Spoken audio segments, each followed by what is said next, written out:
कुछ क्वेश्चन और आंसर देख रहे हैं कंप्यूटर साइंस के। इसमें सबसे पहले है आर्किटेक्चर क्या होता है, सॉफ्टवेयर आर्किटेक्चर।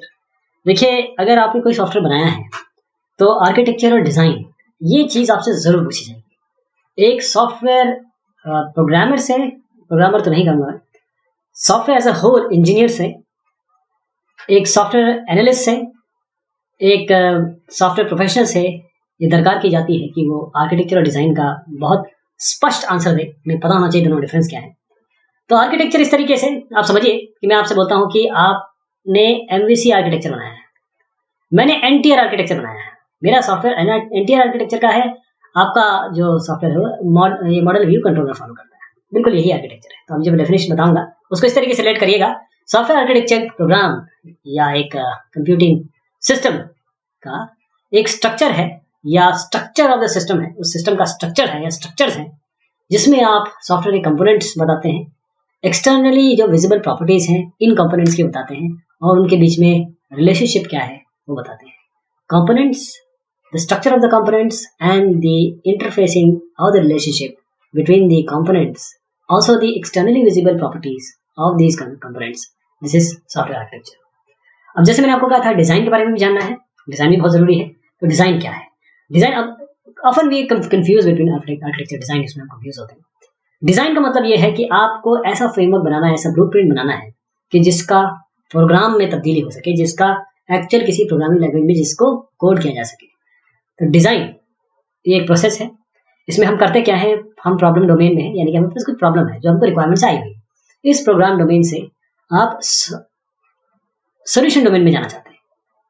तो इस प्रॉब्लम डोमेन से सोल्यूशन डोमेन में जाने के लिए जो आपको क्रियाएं करनी होंगी वो सॉफ्टवेयर डिजाइन की क्रियाएं हैं, वो सॉफ्टवेयर डिजाइन के काम है, एक्टिविटीज है। तो सॉफ्टवेयर डिजाइन वो प्रोसेस है प्रॉब्लम सॉल्विंग का और प्लानिंग का, ताकि आप सॉफ्टवेयर के सोल्यूशन की प्लानिंग और प्रॉब्लम सॉल्विंग कर सकें। जब आपके पास स्पेसिफिकेशन आ जाता है तो सॉफ्टवेयर डेवलपर्स ये डिजाइन करते हैं, डिजाइनर्स को लेके आते हैं, डिजाइनर्स को पे काम करते हैं ताकि वो एक प्लान, सोल्यूशन का प्लान डिवाइस कर सके जिसमें आप लो लेवल कंपोनेंट तक जाते हैं, एल्गोरिथम की इंप्लीमेंटेशन तक जाते हैं, आर्किटेक्चर व्यू तक जाते हैं। तो सॉफ्टवेयर डिजाइन में अगर देखें तो डेटा डिजाइन होता है, आर्किटेक्चर डिजाइन होता है। तो आप डेटा स्ट्रक्चर जो बना रहे हैं वो भी इसमें डिजाइन में आएगा, जो आप आर्किटेक्चर डिफाइन कर रहे हैं वो भी इसमें आएगा, मतलब आर्किटेक्चर का जो डिजाइन है। तो सारी चीजें इसमें डिजाइन इस तरीके से आती है। खासतौर पर हम अगर दो तरीके के देखें, एक फंक्शनल डिजाइन होता है, हम फंक्शनल ओरिएंटेड डिजाइन करते हैं और ऑब्जेक्ट ओरिएंटेड डिजाइन करते हैं। तो कौन कौन से हमारे कंपोनेंट होंगे, उन कंपोनेंट को कैसे, मॉड्यूल्स होंगे, उन मॉड्यूल्स को कितना तोड़ा जाएगा ताकि वो मैनेजेबल रहे, तो उस लेवल तक तोड़ा जाएगा, उस लेवल तक डिकम्पोज किया जाएगा कि वो मैनेजेबल रहे। इसके अलावा ऑब्जेक्ट ओरिएंटेड में हमको कौन कौन सी क्लासेस बनानी है, कौन कौन से ऑब्जेक्ट्स लेंगे हम, उन क्लासेस के बीच में किस तरीके से रिलेशनशिप होगा, जो इनहेरिटेंस होगा वो किस लेवल तक होगा, डीआईटी किस लेवल तक होगी, मतलब डेप्थ ऑफ इनहेरिटेंस। ये सारी चीजें आपको डिजाइन बतानी होंगी। हाँ, एक और चीज मैं बताता हूँ। डिजाइन का मतलब यह है कि आपको 3-4 चीजें देनी है। एक तो मैं दोबारा जाता हूँ इसमें क्योंकि बहुत जरूरी चीज है। डिजाइन में आपको एक बताना है मॉड्यूलरिटी, मतलब आपको डिजाइन इस तरीके से करना है कि मॉड्यूलरिटी रहे। मॉड्यूलरिटी मतलब जो हिस्से हैं जो आप अलग अलग काम कर रहे हैं मॉड्यूल वाइज। इसके अलावा आपको बताना है कि कोहेजन कितना है, आपको कोहेजन मिनिमम रखना है, आपको कपलिंग बतानी है, कपलिंग आपको कोहेजन आपको सॉरी मैक्सिमम रखना है। इतना ज्यादा कोहेजन होना चाहिए, इतना ज्यादा इंटरडिपेंडेंस होना चाहिए, जो कंपोनेंट्स हैं या फिर जो मॉड्यूल के अंदर जो एलिमेंट्स हैं उनके बीच में इतना एका होनी चाहिए, वो काम कर रहे हैं जिनके लिए उनको बनाया गया है। और कपलिंग यानी कि दो अलग अलग मॉड्यूल हैं, उनके बीच में क्या आपस में रिलेशनशिप है, कितना वो एक दूसरे को इंटरेक्ट कर रहे हैं। ये कोहेजन कपलिंग आगे आने वाला है, मैं इससे बता रहा हूँ क्योंकि ये सॉफ्टवेयर डिजाइन का पार्ट है। फैन इन फैन आउट ये भी आपको बताना होगा इसमें। वेब एप्लीकेशन क्या है? वेब एप्लीकेशन एक डेस्कटॉप एप्लीकेशन क्या होता है? डेस्कटॉप एप्लीकेशन आपकी प्रॉब्लम सॉल्विंग होती है, आपकी प्रॉब्लम है उसको आपको सॉल्व करके आपने ऑटोमेटिक तरीका दे दिया, वो आपका एप्लीकेशन हो गया, डेस्कटॉप एप्लीकेशन। वेब पे उसी एप्लीकेशन को करेंगे तो क्या होगा, वेब एप्लीकेशन बनेगा। वो कंप्यूटिंग में वेब एप्लीकेशन है, वेब ऐप एक क्लाइंट सर्वर एप्लीकेशन होता है। ध्यान दीजिएगा, डेस्कटॉप एप्लीकेशन एक आदमी यूज करता है, एक से ज्यादा यूज कर सकते हैं, अगर आपके पास लाइसेंसेस हो अलग अलग सिस्टम पे लैन के थ्रू कर सकते हैं। लेकिन अगर आप वेब की बात कर रहे हैं तो अब आप क्लाइंट सर्वर सॉफ्टवेयर पे आ गए, यहाँ पर क्लाइंट आपका वेब ब्राउजर होगा। ध्यान दीजिएगा कि यहाँ पर आपके पास जो क्लाइंट होगा वो वेब ब्राउजर होगा, यानी कि आपका सफारी हो सकता है, ओपेरा हो सकता है, क्रोम हो सकता है। वेब एप्लीकेशन क्या हुआ फिर? वेब एप्लीकेशन की जरूरत क्या है, होता क्या है? वेब एप्लीकेशन एक ऐसा एप्लीकेशन है जिसमें दोबारा हम बात करते हैं कि वेब ब्राउजर एक क्लाइंट होता है। और क्योंकि ये क्यों आपको चाहिए, क्योंकि यूबिक्विशियस है, आपको केवल एक ब्राउजर चाहिए, आप ब्राउजर से सीधा कनेक्ट होइए आपके सर्वर से, आप केवल आपको यूआरएल टाइप करना है, आपका सामने एप्लीकेशन आ जाएगा और आप उसमें अपनी एक्टिविटीज कर सकते हैं। अब आप देखिए कि आपके पास 10 लोग हैं, आप हर एक सिस्टम में जाके सॉफ्टवेयर इंस्टॉल करना पसंद करेंगे या एक जगह इंस्टॉल कर देंगे और 10 लोगों को बोलेंगे कि अपना ब्राउजर खोलिए और इससे इंटरेक्ट करिए। यही फायदा है आपको। चलिए किसी के पास लिनक्स है, किसी के पास विंडोज है, आप अपना अलग अलग वर्जन डालेंगे इसमें, एक डेस्कटॉप एप्लीकेशन जो यहाँ अलग लिनक्स के लिए अलग होगा, विंडोज के लिए अलग होगा, लेकिन ब्राउजर तो सबके लिए सेम होगा। तो ये करने से अच्छा आप ब्राउजर पे चलवाइए, चाहे वो फायरफॉक्स यूज करता हो, चाहे ये साहब जो है बोलते हैं कि मैं तो क्रोम से ज्यादा वाबस्ता हूँ, ये साहब कहते हैं कि नहीं साहब मैं तो ओपेरा में ज्यादा खुश हूँ। किसी से भी इस्तेमाल करिए और यहाँ पर आप इसको एक्सेस कर सकते हैं। ये फायदा है, ये है, इसीलिए वेब एप्लीकेशन की जरूरत है, इसलिए वेब एप्लीकेशन इतना फेमस है, इसलिए वेब एप्लीकेशन हर एक एप्लीकेशन डेस्कटॉप है, अब वो डेस्कटॉप की जगह, डेस्कटॉप एप्लीकेशन की जगह वेब एप्लीकेशन बन रहे हैं। ओपन सोर्स सॉफ्टवेयर क्या है? ये बड़ा एक ऐसा वर्ड है, ऐसा एक शब्द है जो सभी के कानों में गुज रहा है, लेकिन बस इसको छूने की कोई कोशिश नहीं कर पा रहा है। सब सोचते हैं कि ओपन सोर्स सॉफ्टवेयर यार कुछ नहीं गड़बड़ होगा, ओपन सोर्स है इसका मतलब कुछ इसमें बग तो नहीं है, कुछ सिक्योरिटी प्रॉब्लम तो नहीं है। लेकिन मैं आपको बताऊं कि ओपन सोर्स सॉफ्टवेयर एक कंप्यूटर सॉफ्टवेयर है जिसका सोर्स कोड आपके पास सामने होता है। ये सोर्स कोड सामने है, इसका मतलब ये है कि आप सॉफ्टवेयर को देख सकते हैं। आपके पास लाइसेंस होता है, कॉपीराइट होल्डर है, आप उसको जैसे ही डाउनलोड करेंगे आप उसको स्टडी कर सकते हैं, चेंज कर सकते हैं, डिस्ट्रीब्यूट कर सकते हैं, आप उससे डेरिवेटिव निकाल सकते हैं, अपने नए प्रोडक्ट बना सकते हैं, उस प्रोडक्ट को आप बेच भी सकते हैं, ऐसी बात नहीं है, उस प्रोडक्ट को आप प्रोप्राइटरी भी कर सकते हैं। लेकिन open source software proprietary software से बहुत अलग है इस तरीके का कि ओपन सोर्स सॉफ्टवेयर के लिए आपके पास अलग अलग लोग हैं, जैसे मेंटेनर्स हैं, कोड डेवलपर्स हैं, आप जो इसमें चेंज करके आप बोलेंगे कि देखिए मैंने एक कोड बना दिया, आप इसको एडजस्ट करिए, इसमें डालिए। तो अगर आप सिक्योरिटी वाले हैं तो आप देख रहे हैं नहीं साहब ये गलत हो रहा है, ये जो लाइन है ना इसमें गलत है, इसमें ये थोड़ा सा एक वल्नरेबिलिटी है, उसको फटाफट चेक किया जाएगा, वही ठीक किया जाएगा। तो ओपन सोर्स सॉफ्टवेयर स्टेबल है, स्ट्रांग है, रिलायबल है, सिक्योरिटी वाइज बहुत बढ़िया है।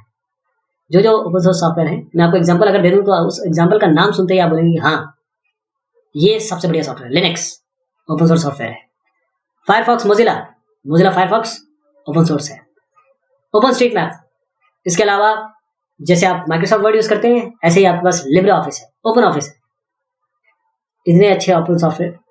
अपाचे वेब सर्वर वर्ल्ड का सबसे ज्यादा यूज होने वाला वेब सर्वर ओपन सोर्स है।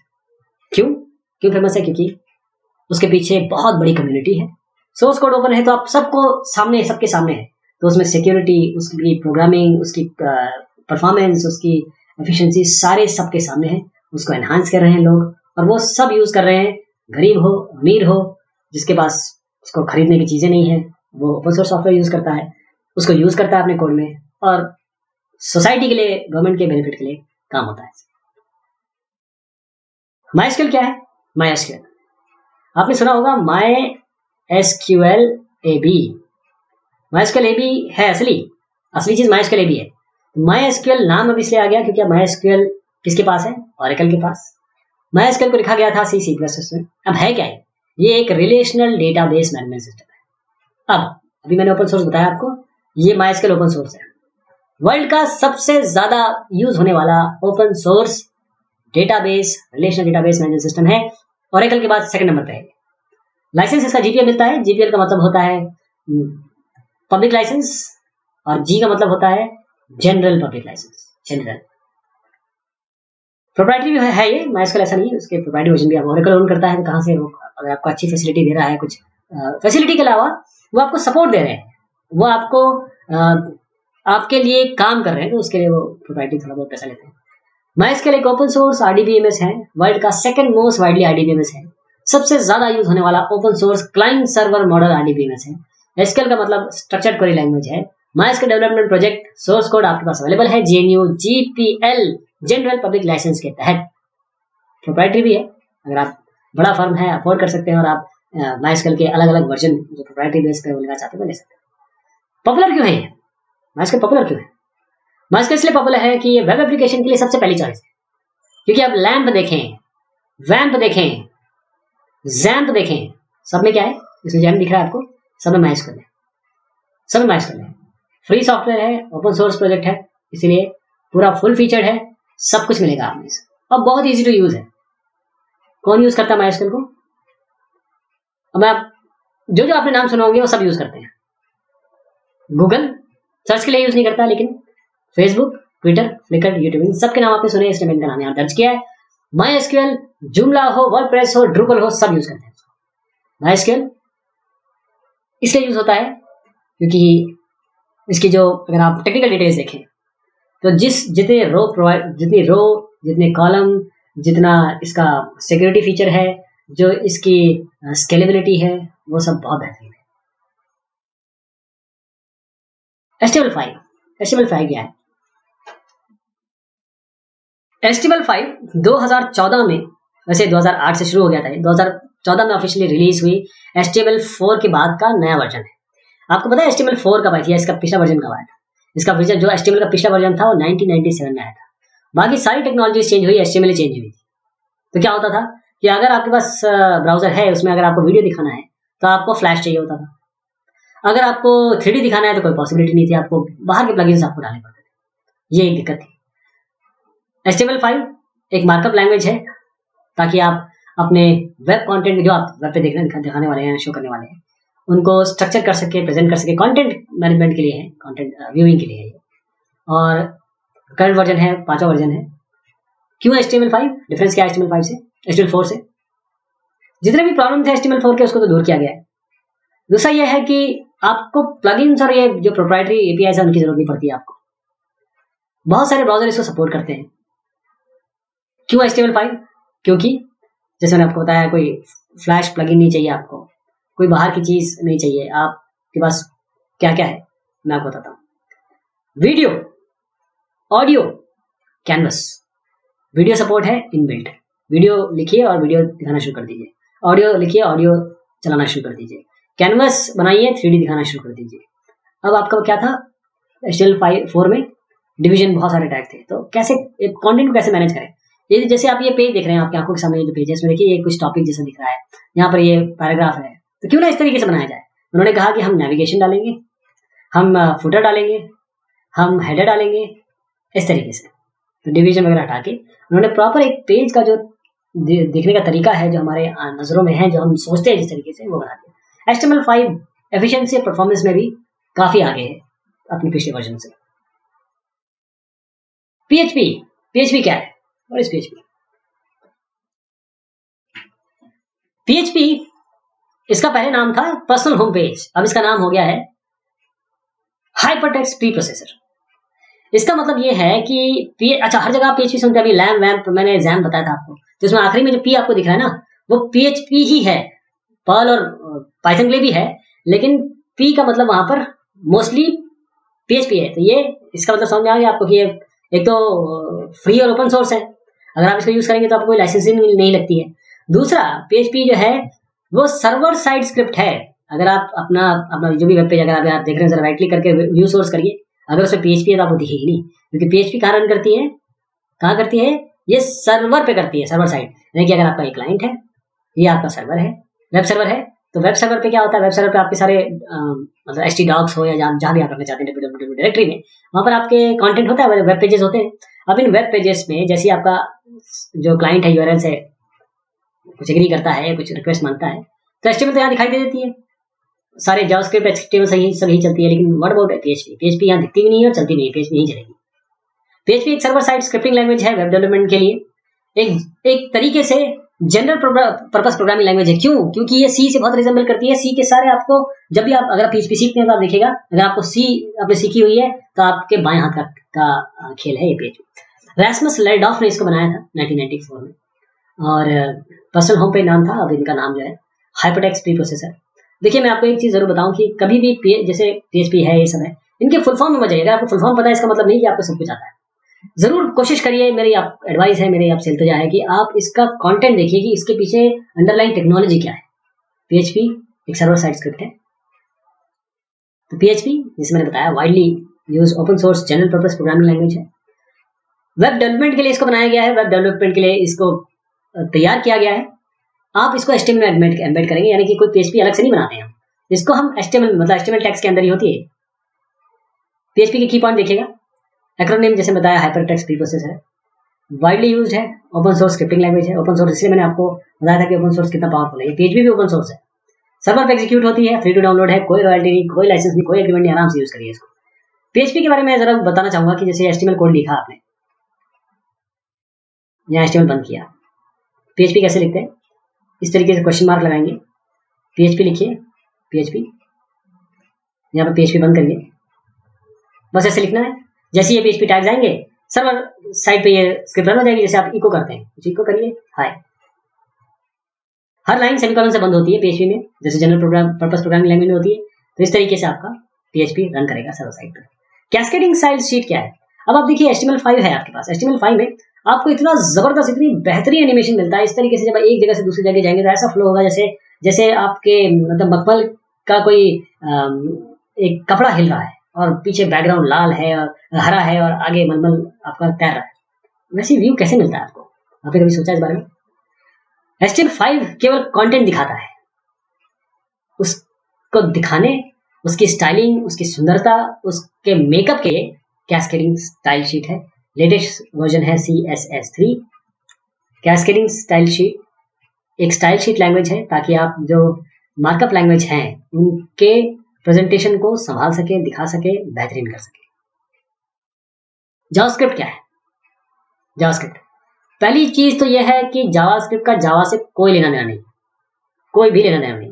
लेना देना इतना हो सकता है कि जावास्क्रिप्ट एक ऑब्जेक्ट बेस्ड लैंग्वेज है। ध्यान दीजिएगा, जावास्क्रिप्ट में हर चीज ऑब्जेक्ट बेस्ड है, और क्योंकि जावा भी एक ऑब्जेक्ट ओरिएंटेड लैंग्वेज है इसलिए शायद इसका नाम इस तरीके से रखा गया। बट जावा और जावास्क्रिप्ट का कोई लेना देना नहीं है। अब जावास्क्रिप्ट क्या है, चलिए मैं दोबारा उस डायग्राम को बनाता हूँ। ये आपके सर्वर है, वेब सर्वर है, और ये आपके क्लाइंट है। अब क्लाइंट को के पास ब्राउजर है, अब ये व्यू कर रहे हैं चीजों को, तो HTML है, HTML पेज तो आ रहा है, लेकिन कुछ फंक्शनलिटी तो यहाँ भी चाहिए। उस फंक्शनलिटी के लिए क्या करेंगे? क्योंकि आप कह रहे हैं कि हम तो कुछ ऐसी चीजें हैं जो सर्वर साइड पे चलती है, वो PHP हो गया या पर्ल हो गया, पाइथन हो गया, CGI स्क्रिप्ट होगी। तो अब यहाँ पर हम कैसे चलाएंगे, हमारे डायनेमिसिटी कैसे प्रोग्राम करेंगे? क्योंकि HTML तो हमारा स्टैटिक पेज होता है, उसको डायनेमिक करने के लिए, डायनेमिसिटी करने के लिए हमारे पास जावास्क्रिप्ट है। जावास्क्रिप्ट एक क्रॉस प्लेटफॉर्म यानी कि अलग अलग प्लेटफॉर्म में बिल्कुल अच्छे से चलेगी। ऑब्जेक्ट ओरिएंटेड मैं इसको थोड़ा सा चेंज करना चाहूंगा, इसको ऑब्जेक्ट बेस कर देता हूँ, क्योंकि हर चीज ऑब्जेक्ट है, स्ट्रिंग ऑब्जेक्ट है, वेरिएबल ऑब्जेक्ट है, सब कुछ ऑब्जेक्ट है इसमें। एक स्क्रिप्टिंग लैंग्वेज है क्योंकि इसको स्क्रिप्ट में लिखा जाता है, क्योंकि ये लाइन बाय लाइन इंटरप्रेट होती है। बहुत स्मॉल, बहुत छोटी, बहुत लाइट वेट है।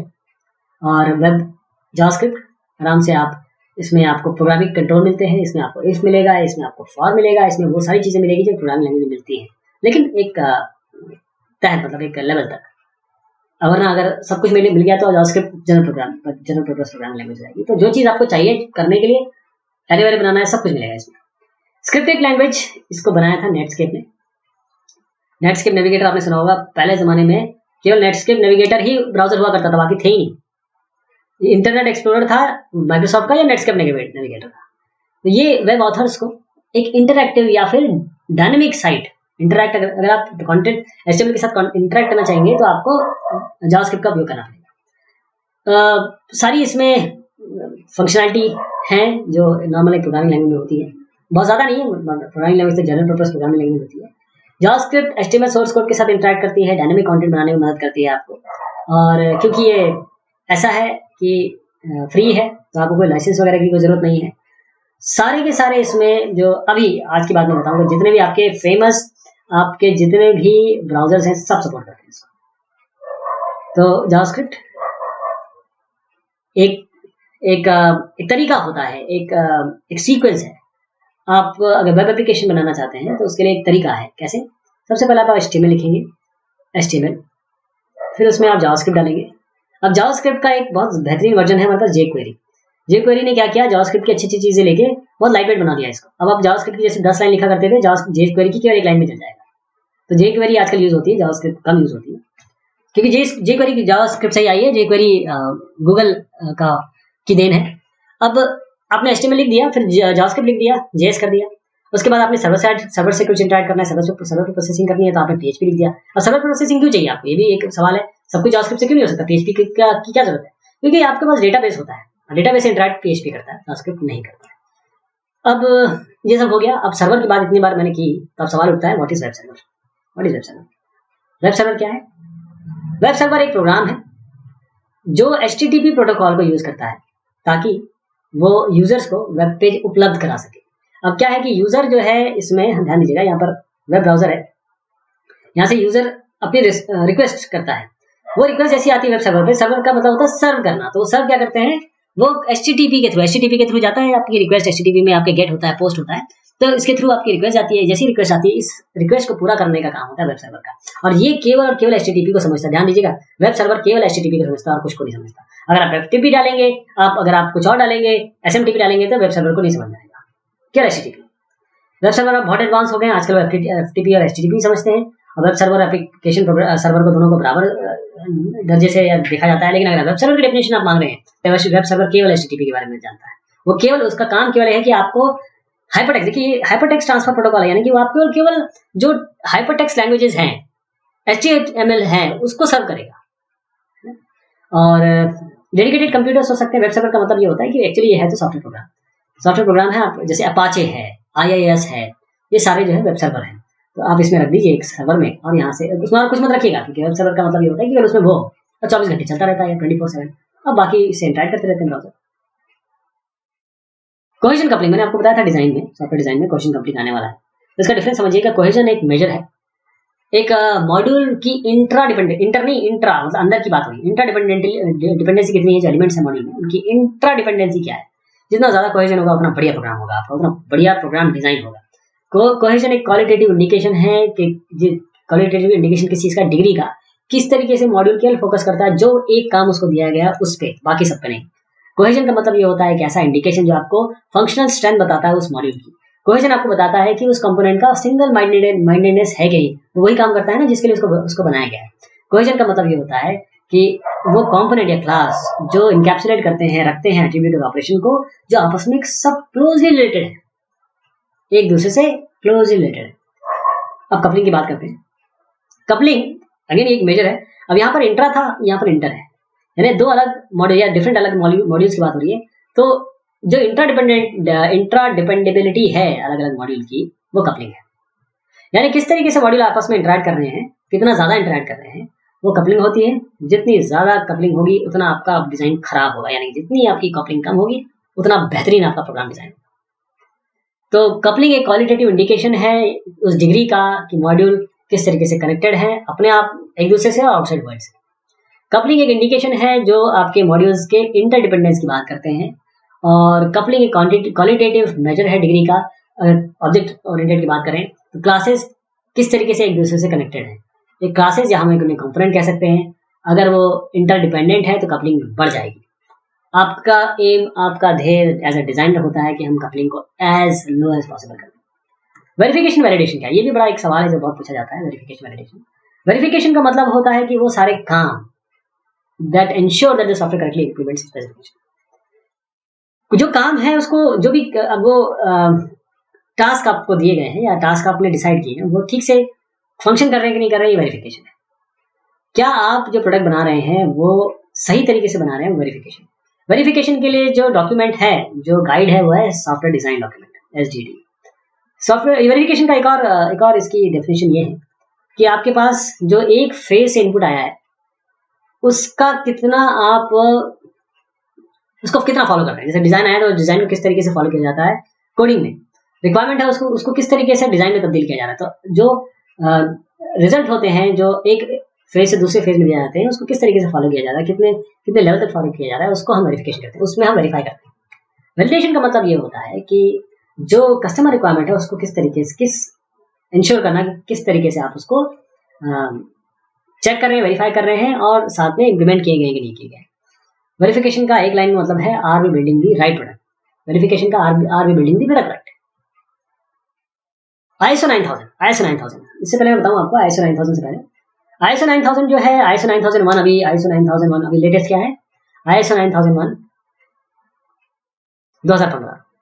अब ये जो ISO 9001 है ये आपका प्रोसेस कंप्लायंस स्टैंडर्ड्स हैं, बल्कि मैं स्टैंडर्ड नहीं कहूंगा, प्रोसेस कंप्लायंस सर्टिफिकेशंस हैं। तो ISO 9000 की बात हम क्यों कर रहे हैं। अब बोलेंगे मैं सॉफ्टवेयर वाला हूं, मैं कहता हूं 12207 पे जाऊंगा, मैं ISO 9000 पे क्यों बात करूंगा। ISO 9000 एक जेनेरिक स्टैंडर्ड है, यानी कि ये हर जगह अप्लाई होता है। अब अगर आप बोलेंगे मैं मुझे तो पता नहीं सॉफ्टवेयर में कैसे अप्लाई करेंगे, ये तो मशीनिंग वगैरह की बात करते हैं इसमें, तो इसमें ISO 9003 है, जो आपको गाइडलाइन देता है कि ये गाइडलाइंस है, ये स्टैंडर्ड नहीं है। ये आपको बताता है कि किस तरीके से ISO 9000 को या ISO 9000 जो सीरीज ऑफ स्टैंडर्ड्स है उसको किस तरीके से आप अप्लाई करेंगे, किसमें अप्लाई करना है, आपके सॉफ्टवेयर। तो ISO 9000 एक इंटरनेशनल स्टैंडर्ड है, सेट ऑफ इंटरनेशनल स्टैंडर्ड है क्वालिटी मैनेजमेंट और क्वालिटी एश्योरेंस के लिए, ताकि आप डॉक्यूमेंट कर सकें, डॉक्यूमेंटेशन कर सकें, क्वालिटी सिस्टम को इम्प्लीमेंट कर सकें और हमेशा मेंटेन कर सकें इस क्वालिटी सिस्टम को।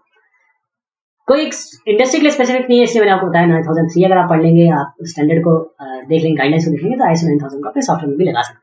किसी भी साइज के लिए है तो ISO 9000 वो स्टैंडर्ड्स हैं जिनको ISO ने बनाया है। सबसे ज्यादा ISO के जितने भी स्टैंडर्ड्स बनाए हैं उसमें सबसे ज्यादा उपयोग होने वाला सबसे ज्यादा यही है ISO का मतलब होता है इंटरनेशनल ऑर्गेनाइजेशन ऑफ स्टैंडर्डाइजेशन, जो स्टैब्लिश जो बनाते हैं, जो मेंटेन करते हैं मैन्युफैक्चरिंग और सर्विस इंडस्ट्री के लिए क्वालिटी के लिए जो प्रोसेस इंप्रूवमेंट गाइडलाइंस है वो ये इन्होंने बनाया हुआ है।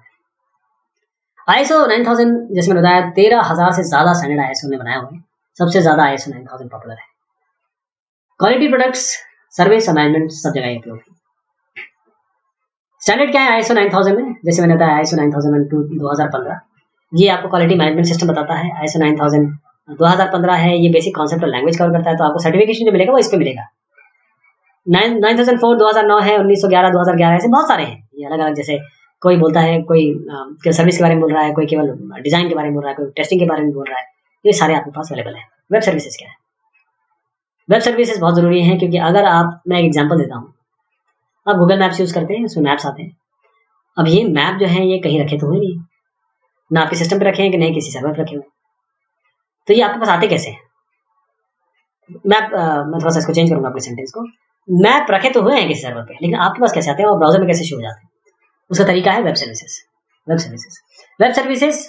ये एक आपको तरीका देता है। These are the standard means of interoperating between software application. तो आपका एक सॉफ्टवेयर एप्लीकेशन एक ये है, ये दूसरा है, इनके बीच में इंटरऑपरेबिलिटी, ये प्लेटफॉर्म 1 पे चल रहा है, प्लेटफॉर्म 2 पे चल रहा है, इन दोनों के बीच में बातचीत कैसे होगी? तो उसके लिए हमने XML बेस्ड वेब सर्विसेज बनाई।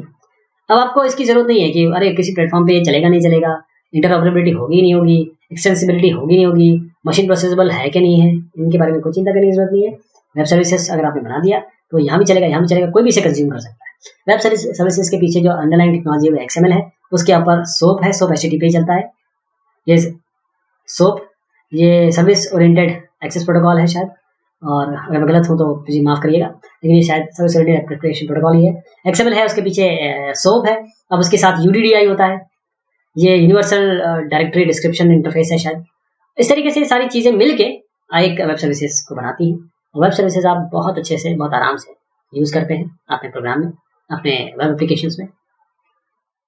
रिलायबिलिटी क्या है? देखिए सॉफ्टवेयर में बहुत सारी चीज आती है। मेंटेनेबिलिटी कोई बोलता है, कोई यूजेबिलिटी बोलता है, कोई कुछ और शब्द बोलता है। तो इन सब में आपसे सवाल क्या पूछा जाता है? आपसे पूछा जाता है रिलायबिलिटी बताइए, क्योंकि यही सबसे ज्यादा इंपॉर्टेंट है और ये सबसे ज्यादा कंफ्यूज भी करता है, क्योंकि सॉफ्टवेयर और हार्डवेयर रिलायबिलिटी में बहुत अंतर है।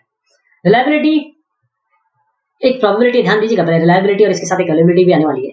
तो रिलायबिलिटी और अवेलेबिलिटी दोनों ही प्रोबेबिलिटी है, यानी कि इनकी वैल्यू जो होगी ना, दीज आर प्रोबेबिलिटी, 0 से लेकर 1 तक रहेगी बस। तो ये आपकी रिलायबिलिटी। इसका मतलब ये है कि आपका सॉफ्टवेयर एक पर्टिकुलर टाइम पीरियड पे और पर्टिकुलर एनवायरनमेंट में कितनी प्रोबेबिलिटी है कि ये सही काम करेगा। रिलायबिलिटी का जो एक्सप्रेशन वो है e⁻t/mtbf, यानी कि e⁻t/mtbf mean time between failure. Time जो है वो टाइम मैं कह रहा हूँ कि इस टाइम के बीच में ऑपरेशनल काम कर रहा है। अवेलेबिलिटी मतलब ये है कि कितने देर अवेलेबल है, तो ये डायरेक्टली रिलेटेड है रिलायबिलिटी से। ये प्रोबेबिलिटी है कि सिस्टम किसी एक पॉइंट पे ऑपरेशनल है कि नहीं, यानी कि कितना समय है कि जो डिवाइस है या फिर आपका सॉफ्टवेयर है वो ऑपरेट कर रहा है, यानी कि उसका परसेंटेज क्या है टोटल टाइम ऑपरेशन का। तो कितने, मान लीजिए 10 घंटे काम करता है और 100 घंटे का टाइम दिया आपने, पूरा 10/100 इसका अवेलेबिलिटी बताएगी। अवेलेबिलिटी किसी भी मॉड्यूल की या किसी भी सिस्टम की वो टाइम होता है जिस तरह वो ऑपरेशनल है। तो किस तरीके से निकालेंगे इसको निकालेंगे MTBF plus MTTR, mean time between failure by mean time between failure plus mean time to repair. अब अगला सवाल आता है IEEE की डॉक्यूमेंटेशन की। आपसे जरूर पूछा जाएगा भाई आपने ये सब बनाया है, मान लीजिए आपने सॉफ्टवेयर रिक्वायरमेंट स्पेसिफिकेशन बनाया, तो कौन सा IEEE फॉलो किया है ये डॉक्यूमेंटेशन स्टैंडर्ड, आप बोलेंगे 830। तो बोलेगा आपने सॉफ्टवेयर क्वालिटी एश्योरेंस किया है, बोले हाँ। कौन सा नंबर लिया है? 730। सॉफ्टवेयर कॉन्फ़िगरेशन मैनेजमेंट किया है, हाँ 828। Software test 829। Verification validation 1012। Design description 1016। Project management 1058। User documentation 1060। और भी है, ये कुछ बताया मैंने। अब ह्यूमन डायग्राम्स, कौन कौन से ह्यूमन डायग्राम्स होते हैं? देखिए ह्यूमन डायग्राम्स बहुत सारे, जो मेन है काम आते हैं, जो सबसे ज्यादा यूज होते हैं वो 9 है। उनको इस तरीके से याद करिए, UACSC TCSD, UACSC TCSD, UACSC TCSD। अब देखिए कैसे आता है ये। ऐसे आता है कि यूज केस डायग्राम है, एक्टिविटी है, क्लास है, सीक्वेंस है, कम्युनिकेशन है, टाइमिंग है, कंपोनेंट है, स्टेट डायग्राम, डिप्लॉयमेंट है। UACSC TCSD। पॉलीमॉर्फिज्म क्या है? पॉलीमॉर्फिज्म का मतलब यह होता है एक नाम बहुत सारे काम। तो एक इंटरफेस, कोई अगर प्रोग्रामिंग लैंग्वेज आपको प्रोवाइड करती है एक ऐसी इंटरफेस, ताकि आप किसी तरीके से एक ही नाम से या एक ही रिप्रेजेंटेशन से बहुत सारे काम एक साथ कर सकें। पॉलीमॉर्फिज्म का मतलब होता है, पॉलीमॉर्फिज्म का मतलब होता है, इसकी डेफिनेशन देख लेते हैं। ये प्रोग्रामिंग लैंग्वेज की एबिलिटी है ताकि यू कैन प्रोसेस ऑब्जेक्ट्स, एक ऑब्जेक्ट्स को अलग से प्रोसेस कर सके, किस रेफरेंस में, कि उनका डेटा टाइप क्या है और क्लास क्या है। कैपेबिलिटी मैच्योरिटी मॉडल क्या है? CMMI। देखिए कैपेबिलिटी मैच्योरिटी मॉडल है प्रोसेस, जैसे आपने ऐसे देखा था, ऐसा था प्रोसेस कंप्लायंस स्टैंडर्ड था। ये CMMI है प्रोसेस इंप्रूवमेंट मॉडल। इसमें ना स्टैंडर्ड आता है ना सर्टिफिकेशन आता है, इसके लिए कोई सर्टिफिकेशन नहीं मिलता है, इसके लिए अप्रेजल हो सकता है बस। तो CMMI एक प्रोसेस इंप्रूवमेंट ट्रेनिंग और अप्रेजल प्रोग्राम है, जिसको मार्केट किया है कार्नेगी मेलन यूनिवर्सिटी ने। CMU क्लेम करता है CMMI को, ये आपको गाइड करता है किस तरीके से आप प्रोजेक्ट डिवीजन या पूरे ऑर्गेनाइजेशन के प्रोसेसेस को इंप्रूव कर सकते हैं। ये अलग अलग मैच्योरिटी मॉडल्स है, इसको इस तरीके से याद करिएगा, IMDQO, यानी initial manage defined quantitatively manage, और क्यू से आता है आपका, वो से आता है आपका ऑप्टिमाइजेशन। मैं जरा बताता हूँ इसके बारे में। इनिशियल का मतलब ये होता है कि प्रोसेसेस सारे अनप्रेडिक्टेबल है, पुअरली कंट्रोल्ड है, रिएक्टिव है, कियोटिक है, कुछ भी नहीं। मैनेज लेवल पे आएंगे तो आपके प्रोजेक्ट लेवल देखिएगा, project level, only project level पे सब चीजें आपने क्या रखी है, यानी कि ये सारे काम जो है मतलब स्टैंडर्डाइज है, आप प्रोसेसेस पूरे कैरेक्टराइज है। डिफाइंड पे आएंगे तो थोड़ा और जो आपने यहाँ पर किया है उसको और डिटेल में यहाँ लिखा जाएगा। साथ में ये पूरे ऑर्गेनाइजेशन लेवल पे है। एक ऑर्गेनाइजेशन पे कितने सारे प्रोजेक्ट चल सकते हैं, नंबर ऑफ प्रोजेक्ट चल सकते हैं। तो एक प्रोजेक्ट पे अगर है तो बहुत अच्छी बात है मैनेज लेवल पे, लेकिन पूरे ऑर्गेनाइजेशन लेवल पे अगर प्रोसेस पूरी तरीके से कैरेक्टराइज है, प्रोसेसेस पूरी तरीके से दर्ज हैं, उनको फॉलो किया जा रहा है, तो उसे हम डिफाइन लेवल कहते हैं। क्वांटिटेटिवली मैनेज का मतलब यह है कि जब प्रोसेसेस हैं उनको आप स्टैटिस्टिकली या क्वांटिटेटिवली आप पूरी तरीके से मेजर भी कर रहे हैं, कंट्रोल भी कर रहे हैं, इंप्रूव नहीं कर रहे हैं, अभी केवल मेजर कंट्रोल कर रहे हैं। ऑप्टिमाइज में जहां आते हैं वहां पर आपने स्टैटिस्टिकली और क्वांटिटेटिवली उनको इंप्रूव भी कर रहे हैं, ऑप्टिमाइज कर रहे हैं, एफिशिएंसी, परफॉर्मेंस सब कुछ बढ़ा रहे हैं। अब है SRS डॉक्यूमेंट। SRS डॉक्यूमेंट क्या होता है? SRS डॉक्यूमेंट एक डिस्क्रिप्शन है सॉफ्टवेयर सिस्टम जो बनाने वाले हैं, इसमें फंक्शनल और नॉन फंक्शनल रिक्वायरमेंट दिए जाते हैं, और साथ में आप इसको यूज केसेस, UML का जो सबसे पहला है TCSD याद आपको, UACSC TCSD याद होगा, उसमें यू जो है यूज केसेस, उसके हिसाब से आप इसको इंटरेक्शन दिखा सकते हैं सॉफ्टवेयर के साथ, कैसे एक्टर्स वगैरह का इंटरेक्शन होता है। तो SRS में क्या होता है, ये आपको फंक्शनल और नॉन फंक्शनल रिक्वायरमेंट देता है, साथ में कंस्ट्रेंट भी देता है। SRS एक कॉन्ट्रैक्ट है आपका और आप मतलब जो डेवलपर हैं और जो डेवलप करवा रहे हैं, यानी जो प्रोड्यूसर हैं या कस्टमर है, उनके बीच में कॉन्ट्रैक्ट होता है, उसी के हिसाब से कोई अगर प्रॉब्लम आती है तो उससे दूर। सॉफ्टवेयर डिजाइन डिस्क्रिप्शन क्या है? सॉफ्टवेयर डिजाइन डिस्क्रिप्शन ये एक रिटन डॉक्यूमेंट है सॉफ्टवेयर प्रोडक्ट का। सॉफ्टवेयर डिजाइनर इसको लिखते हैं ताकि सॉफ्टवेयर डेवलपमेंट टीम इसको इसके गाइडेंस को लेके एक्चुअल में प्रोग्राम को इम्प्लीमेंट कर सके, डिजाइन को इम्प्लीमेंट कर सके। SDD में आपको आर्किटेक्चर डिजाइन मिलेगा, अलग अलग UML डायग्राम से आपको अलग अलग चीजें मिलेंगी। क्वालिटी मैनुअल क्या होता है? क्वालिटी मैनुअल एक ऐसा डॉक्यूमेंटेशन है जो ऑर्गेनाइजेशन की क्वालिटी पॉलिसी को बताता है। इसका मतलब है कि ऑर्गेनाइजेशन क्या स्टैंड लेता है, क्या पोजीशन लेता है क्वालिटी के ऊपर। इसमें क्वालिटी ऑब्जेक्टिव्स होते हैं, ये डॉक्यूमेंट होता है, और इसमें स्टैंडर्ड ऑपरेटिंग प्रोसीजर होते हैं। अब अगला सवाल है हार्डवेयर और सॉफ्टवेयर टेस्टिंग क्या होती है? हार्डवेयर और सॉफ्टवेयर टेस्टिंग, जो सिस्टम टेस्टिंग है सॉफ्टवेयर की, क्या होता है कि जब आपका पूरा का पूरा सिस्टम आप एज अ होल एक देखते हैं, उसकी टेस्टिंग करते हैं, तो उसको हम सिस्टम टेस्टिंग हार्डवेयर की, और अगर आप सिस्टम टेस्टिंग को देखें तो ये आती है ब्लैक बॉक्स टेस्टिंग की श्रेणी में, जिसमें आपको इनर डिजाइन की दरकार नहीं है। तो हार्डवेयर या सॉफ्टवेयर टेस्टिंग को आप कह सकते हैं, जिसको हार्डवेयर अगर मैं यहाँ से हटा देता हूँ तो सॉफ्टवेयर टेस्टिंग, जिसे हम सिस्टम टेस्टिंग, फाइनल टेस्टिंग कहूँ मैं, सवाल को इस तरीके से चेंज करता हूँ, what is system testing. System testing मतलब पूरा जो सिस्टम बन गया उसकी टेस्टिंग, ब्लैक बॉक्स टेस्टिंग की श्रेणी में आती है। यूजर मैनुअल क्या होता है? यूजर मैनुअल एक यूजर गाइड है, जिसे हम यूजर मैनुअल या यूजर गाइड दोनों कह सकते हैं। एक टेक्निकल कम्युनिकेशन डॉक्यूमेंट है, टेक्निकल तो होता है लेकिन अंडरस्टैंडेबल शब्दों में होता है, ताकि यूजर को असिस्टेंस मिल सके कि किस तरीके से वो प्रोग्राम को चलाए अगर वो कहीं फंस जाता है, कोई दिक्कत आती है उसको। सॉफ्ट कंप्यूटिंग क्या है? सॉफ्ट कंप्यूटिंग वो मेथोडोलॉजीज हैं जिसमें हम एक्सप्लॉइट करते हैं, कोशिश करते हैं कि जो इम्प्रिसिशन है, अनसर्टेनिटी है, पार्शियल ट्रूथ है, उसको अचीव कर सके, और ताकि आप रोबस्टनेस, ट्रैक्टेबिलिटी और कम कॉस्ट में काम कर सकें। देखिएगा सॉफ्ट कंप्यूटिंग में आपका न्यूरल नेटवर्क आता है, आपकी फजी लॉजिक आता है, आपका जेनेटिक एल्गोरिथम आता है, तो इन सबको कॉम्बिनेशन में हम सॉफ्ट कंप्यूटिंग होता है। होता क्या है कि जैसे 0 और 1 है, अगर स्विच दबाएंगे तो लाइट जल जाएगी, स्विच नहीं दबाएंगे तो लाइट नहीं जलेगी। इसके बीच में क्या, अगर आपने बीच में उसको रख दिया तो क्या होगा? तो अनसर्टेनिटी है, जो बीच की चीजें हैं। एक तरीके से आप जैसे न्यूरल नेटवर्क है, उसमें दिमाग, जो न्यूरॉन्स है, उनको बार बार नॉलेज दी जाती है ताकि वो काम कर सके जो इंसान करता है। फजी में आप जैसे अलग अलग जो फजी लॉजिक है, उसमें आप अनसर्टेनिटी या फिर एक तरीके से आप उस जगह पे जाते हैं जो, जैसे आपने कहा कि गुड और बैड, ये तो ठीक है, लेकिन very good, not very good, bad, somewhat bad, उन सबको भी यहाँ पर हैंडल करते हैं। जेनेटिक एल्गोरिथम में क्या होता है कि जेनेटिक्स देखते हैं। जेनेटिक एल्गोरिथम में क्या है, आप देखते हैं कि अरे ये साहब सही नहीं हुआ, इसका म्यूटेशन कर देते हैं, यहाँ से यहाँ डाल देते हैं, फिर देखते हैं कि इन सबको करने के बाद कौन सा बेटर रिजल्ट दे रहा है। अब थोड़ा सा अलग पार्ट में जा रहा हूँ मैं, bit rate, baud rate. Bit rate का मतलब ये होता है कि कितने number of bits transmitted per second है कम्युनिकेशन चैनल में। बॉड रेट का मतलब ये होता है कि कितने number of signals change per second है, कितने नंबर ऑफ सिग्नल चेंज हो रहे हैं वो बॉड रेट हो गया, कितने नंबर ऑफ बिट्स ट्रांसमिट हो रहे हैं वो बिट रेट हो गया। ध्यान दीजिएगा कि मैं इसलिए पूछा हूँ क्योंकि बिट रेट और बॉड रेट का अंतर ही बहुत, अगर कोई कम्युनिकेशन वाले हैं उनसे सबसे पहले यही पूछा जाएगा। जो बिट रेट है, बॉड रेट, नॉर्मली हम इसको इस कम्युनिकेशन में देखते हैं, साथ में नेटवर्किंग में देखते हैं। अब RS-232 क्या होता है? RS-232 ये बहुत शुरुआती था, अभी भी आजकल यूज होता है, लेकिन इसको USB वगैरह ने सबने रिप्लेस कर दिया है। ये एक सीरियल पोर्ट इंटरफेस है, ताकि आप PC से पेरिफेरल्स, जो भी पेरिफेरल्स हैं, उनके साथ कम्युनिकेशन कर सकें, उनके साथ बिट ट्रांसफर कर सकें सीरियल। तो RS-232 एक स्टैंडर्ड है सीरियल कम्युनिकेशन का, ट्रांसमिशन करने के लिए डेटा का, और ये बताता है कि इलेक्ट्रिकल कैरेक्टरिस्टिक क्या होगी, टाइमिंग क्या होगी, सिग्नल का मीनिंग क्या है, फिजिकल साइज क्या होगा, पिनआउट क्या होगा, कितना डिस्टेंस इसके लिए है। 20 किलो kbps स्पीड इसको आपको मिलती है 15 मीटर पर। अगर आप 100 kbps चाहिए तो आज RS-422 है आपके पास, वो 100 तक आपको देता है, और अच्छा 100 kbps तक। तो बिट रेट हमने जैसे देखा, नंबर ऑफ बिट्स पर second, number of bits per unit time, कितना ट्रांसफर हो रहा है एक डिवाइस से दूसरे डिवाइस तक। अब आता है ग्राफिक्स रेंडरिंग। ग्राफिक रेंडरिंग क्या है? ग्राफिक रेंडरिंग का मतलब इस वाली अगला सवाल भी आ रहा है, what is 3D rendering. Graphic rendering और ये इसमें इमेज रेंडरिंग, तो ये तीनों चीजों को समझिए। ग्राफिक रेंडरिंग का मतलब होता है एक प्रोसेस है ताकि आप इमेज जनरेट कर सके 2D मॉडल या 3D मॉडल से कंप्यूटर प्रोग्राम लगा के, इसे हम रेंडरिंग कहते हैं। 3D रेंडरिंग का मतलब ये होता है कि ये 3D कंप्यूटर ग्राफिक्स के लिए है।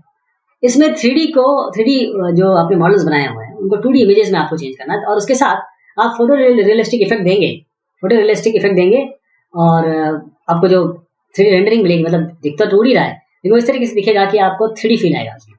इमेज रेंडरिंग क्या होता है? इमेज रेंडरिंग का मतलब ये होता है किस तरीके से आप 2D या 3D मॉडल से, जैसे मैंने आपको बताया रेंडरिंग हम देख लिया, इमेज रेंडरिंग देखते हैं कि आपको अल्टीमेटली क्या करना है, 2D से 3D मॉडल से 2D में कन्वर्ट करना है। लेकिन 2D में ऐसे कन्वर्ट करेंगे कि शेडिंग होगी, कलर होगा, लेमिनेशन होगा, ऐसा आप देंगे उसका व्यू कि आपको एकदम 3D व्यू मिलेगा। दिखता वो 2D है, होता वो 2D स्क्रीन पे है, लेकिन वो 3D रियलिज्म लाते हैं उसमें। तो बहुत सारी चीजें होती है। सबसे पहले हम 3D मॉडल बनाते हैं, 3D मॉडल के बाद हम उसमें उन मॉडल्स को अलग अलग एक तरीके से इनका ट्रांसलेशन कर सकते हैं, इनका स्केलिंग कर सकते हैं, इनकी शेयरिंग कर सकते हैं। तो 3D मॉडल का ये सब चीज होता है। उसके बाद हम इसको शेड देंगे, हर एक वर्टेक्स को शेड देते हैं, कलरिंग देते हैं, उसके ऊपर हम टेक्सचर डालते हैं, टेक्सचर मैपिंग करते हैं, और उसके बाद जब हमको उसको दिखाना होता है तो हम प्रोजेक्शन करते हैं। प्रोजेक्शन दो टाइप के हो सकते हैं हमारे, ऑर्थोग्राफिक प्रोजेक्शन हो सकता है, पर्सपेक्टिव प्रोजेक्शन हो सकता है। उस प्रोजेक्शन के बाद जब प्रोजेक्शन हो जाता है तो उसके बाद हम उसको रेस्टराइज करते हैं, यानी कि आपको दिखाते हैं। तो इसमें बहुत सारी चीज आती है। जैसे अब एक्चुअल रियल वर्ल्ड में क्या है, रियल वर्ल्ड में तो आपके पास यहाँ एक आइटम है, यहाँ आइटम है, अब इधर पे आ गया तो ये दोनों ओवरलैप कर रहे हैं, दोनों को भी हटाना है। तो ये जो इन सबको हटाने का तरीका, ये भी 3D इन सब में ही आता है। अब इसको ये शेडिंग आपको दिखानी है, जो यहाँ पर स्पेकुलर आपकी लाइट्स हैं उनको कैसे दिखाएंगे, कहीं सनलाइट आ रही है कैसे आएगी, यहाँ पे कैमरा होता है, कैमरा कहाँ रखना था कि ये आपको 3D व्यू मिले, कैमरा घूमेगा तो आपको पूरा सीन घूम रहा है। तो इसे हम 3D रेंडरिंग, इमेज रेंडरिंग और इन सबको अगर देखें तो 3D को 2D में कन्वर्ट करना, ये बेसिकली आप मान लीजिए। तो ये हमने कुछ क्वेश्चंस लिए आपके कंप्यूटर साइंस के, थोड़े वैरायटी ऑफ क्वेश्चन, मतलब इसमें अलग अलग फील्ड के लिए। वेब भी लिया हमने सॉफ्टवेयर भी लिया, डिजाइन आर्किटेक्चर भी लिया, हमने थोड़ा सा इलेक्ट्रॉनिक देख लिया था, 3D रेंडरिंग देखी, सारी चीजें कवर की। बहुत शुक्रिया, बात ना बने।